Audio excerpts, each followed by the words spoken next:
Hi guys, welcome back to my channel. Today I'm doing custom colored knotless box braids.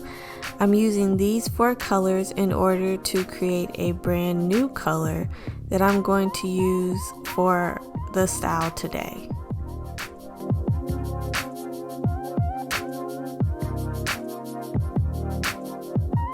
To begin, I start by shampooing her hair so that way we can get her squeaky clean. Then I'll blow dry her out so that way we can begin the service. Well, I guess the service has already begun, but you know what I mean, start braiding.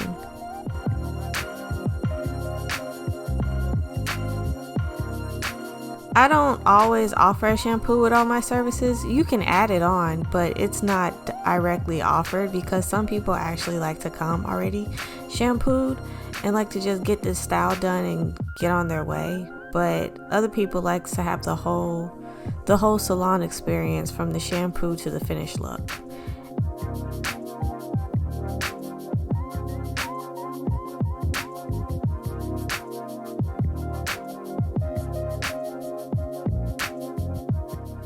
Today's parts will be square parts, and I start off by putting a little bit of jam onto the roots of her hair. Yes, some of it does get onto the scalp. That's because the roots are directly on the scalp for those that don't like jam all on their scalp. I can understand if you don't like a whole goulop of jam on your scalp, but you need a little bit just in order to get those parts nice and crispy. You know, just a tad, not too much. Don't use the whole container of jam to try to make the parts crispy, but just enough to get the hairs to lay down so you can see what hairs go into which part. So I just make sure that the main part is nice and crisp, and then I'll go in and part off the squares.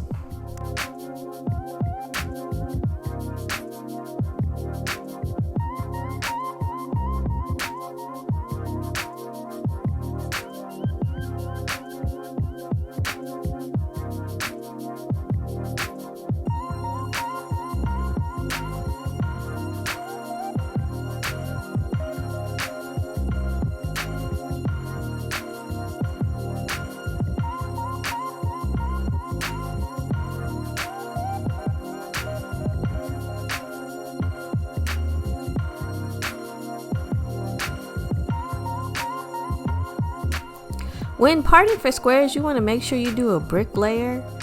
It's sometimes kind of hard in certain areas of the head to do a brick layer, but you want to make it as brick layer like as possible. So that way in between each space there's a braid that falls in between, so that way it gives you the full look effect.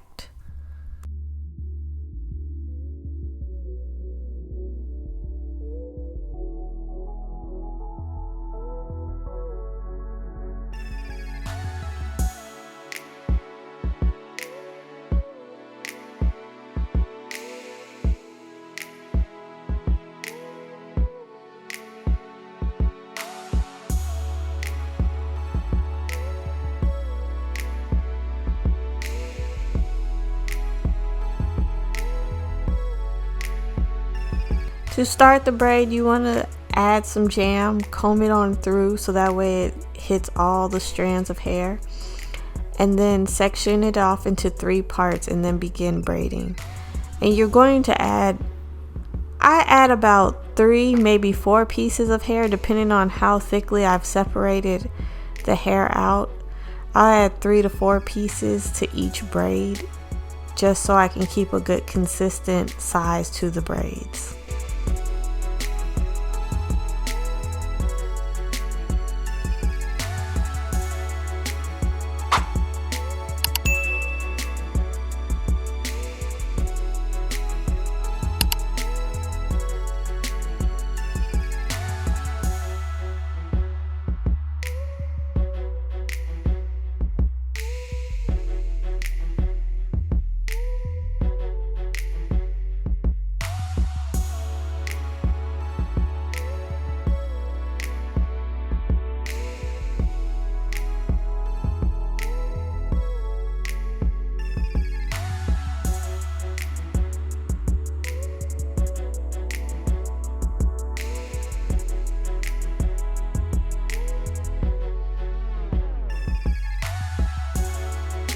If I don't like the way that I've started off a braid, I will start over, because it could be I put the piece of hair in wrong, or I didn't get it as flat on the roots as I wanted it, or I mean, it could be a number of things. My fingers got twisted around each other and I, slipped up and missed grabbing a piece of hair.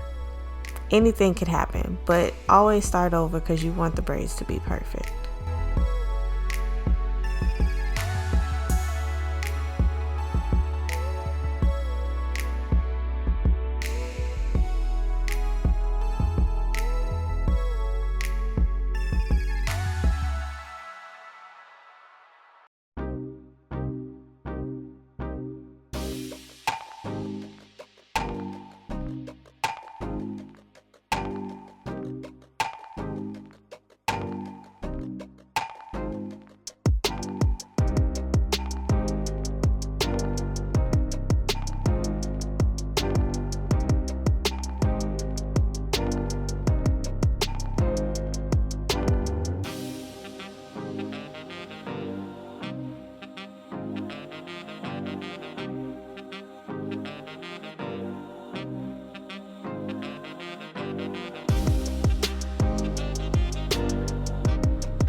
Now, sometimes around the edges it can get a little tricky to where you're trying to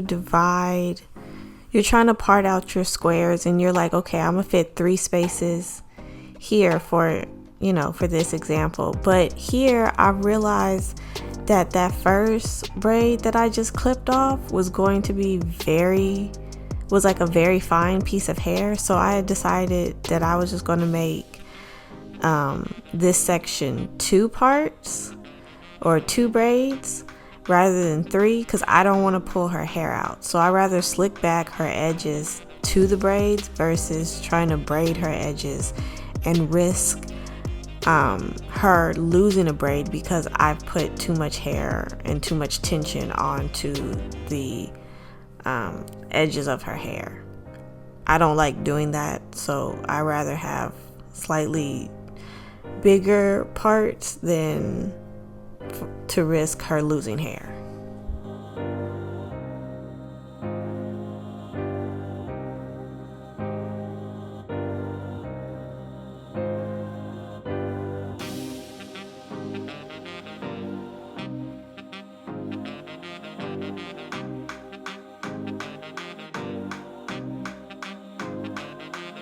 As always, y'all know how I like to finish off the look by spraying some oil sheen or adding some oil to the scalp, because you shouldn't walk outside with an ashy scalp after you just got braids done. Then add some foam, and then I'll sit her under the dryer for 5 to 10 minutes.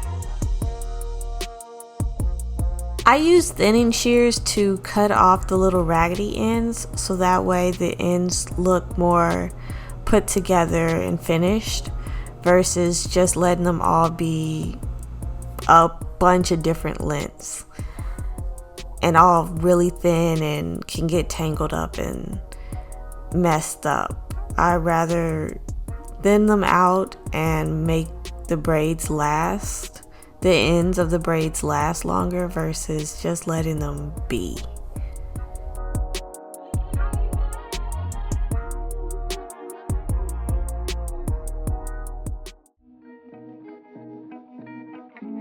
And this is the finished look. Thank you for watching. Please like, comment, subscribe, and share with a friend, and I'll see you next time.